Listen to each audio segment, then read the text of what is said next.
I like organising things. It irritates me when things don't get done, and you have to do it yourself to get it done. So I suppose I'm a bit of a control freak in that respect. I like to, if I get involved with something, I like to have it my way. But anyway, behind that is the fact that I do work with a lot of communities that really have very little, and little in the way of life chances very often. And things can be done about it. Things can be done. So we do things, and people's life chances increase, and everyone's happier. So that's pretty good. That's a good motivation. And I always tend to do my own stuff. My own writing generally comes secondary to that. So I do a lot of work with charities and community organisations and people who are trying to make life better for others. And that seems to generally get in the way of writing anything, very much. My interest in poetry, I've got a recollection of it going back to when I was a child, and just being taught the daffodils, age 4 or 5, and the Brook by Browning, I think. I can't even remember who it was by now, but I remember memorising these poems very early on. But I had a secret interest because we had a book at home that I think was a prize book for my eldest sister, who was interested in art and stuff. And it was John Drinkwater's little book of poetry, and it was there. We were a house, although we didn't have very much in the house. We did have books. And, in that book of poems, there are poems about animals like Tiger, and Little Trotty Wagtail by John Masefield, I think, or John Drinkwater, sorry. And all the classic ones about steamers and this and that, and I read those quite voraciously, frequently, reread them.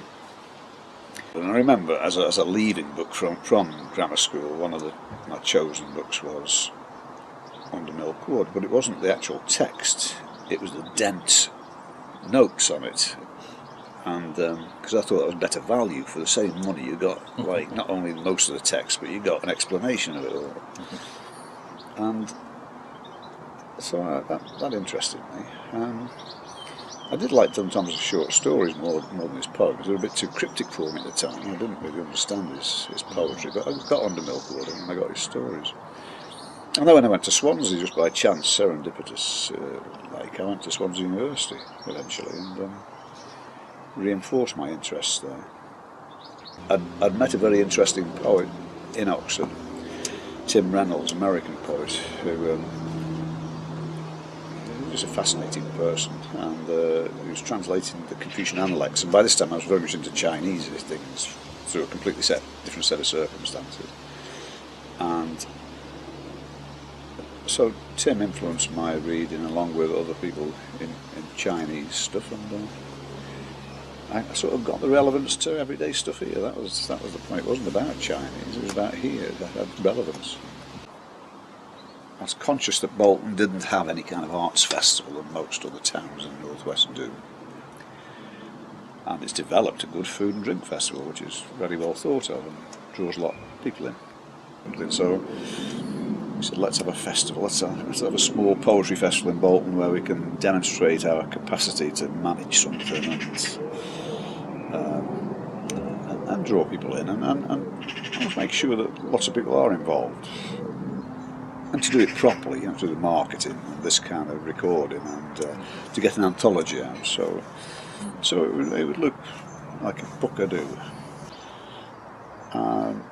We've involved lots of people, lots of organisations, and it's fairly low key, it's very community based, but we have got 1 or 2 guest spots, if you like, which are quite distinguished, and Anjum Malik and George Wallace and Alabaster de Plume, who are all on next week, are all well known in their own fields.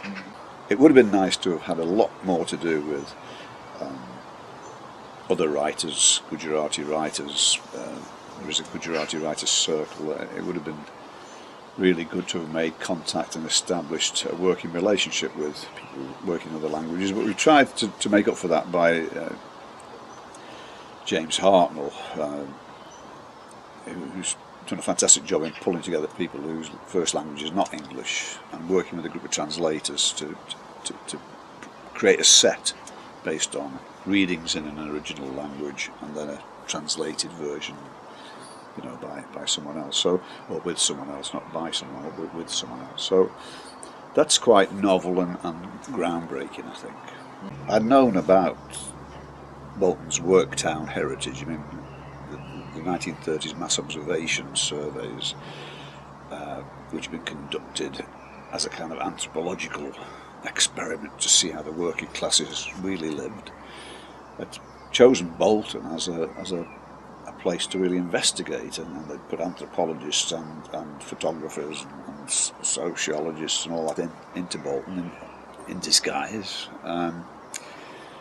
living in terraced houses and observing minutely what went on. And they called Bolton Worktown in their records because, as they say, they could see no other reason why Bolton existed other than for people to work. And that stuck with me, and I thought, Worktown, yeah, words from Worktown. Scott suggested live from Worktown, and it seemed apt. It gave a nod to Bolton's heritage and, in a sense, to its identity. The growth of all this performance poetry is quite remarkable, really. In fact, the folk movement of the 50s and 60s has just mushroomed. I mean, men aren't supposed to be very much in touch with the feelings. It's a stereotype, but you know, we seem to be a bit incapable of expressing ourselves emotionally. And probably some truth in that. But there are plenty of men who will use writing as a therapy or a way of expressing their feelings, whether they're feelings about life, emotion, politics, or whatever. There's a large contingent of men who've never been formally schooled in poetry who write, and sometimes they seem to dominate the thing. I mean, they're men, they're noisy, they may shout more, they may be cruder in how they express things, more direct, I don't know. But it's an interesting phenomenon, given that stereotype. I think the idea of getting them into expression, finding something to say, saying it in front of other people, you know, apart from being very socialising thing, it's good therapy. And so I don't have no qualms about us attracting men into this field, and I don't think we're excluding anyone. I think it's just quite a valuable it's a valuable and interesting phenomena to me that men will come out and do it. Certainly won't. I won't accept the view that somehow we are gender balanced, gender imbalanced, or gender what's the word? Gender biased. We don't go out to be gender biased. As for what we do next, we're talking about, you know, we set this festival up in an attempt to test ourselves out and prove we could do something. So I suppose there is an inference there'll be a follow-up. So we'll be doing that, no doubt, and so it may just be the first of many, and it may extend into other fields. We'll see.